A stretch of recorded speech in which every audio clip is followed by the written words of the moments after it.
ये अगला जो लोकगीत सुनाने जा रही हूँ ये भी मेरी बहुत ही प्रिय शारदा माँ के द्वारा गाया गया है।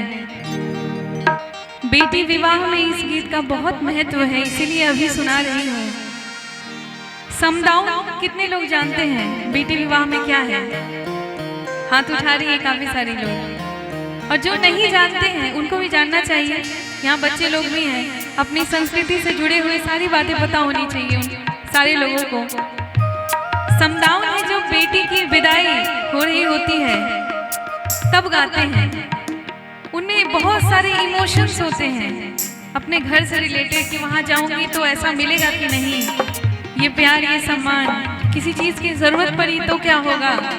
मतलब अजनबी जैसा जो फील हो रहा होता है दुल्हनिया को, बेटी को, उसके पीड़ा में, मिठास वाली पीड़ा में ये गाया जाता है। और विदाई का गीत है तो थोड़ा सा भावुक करता है।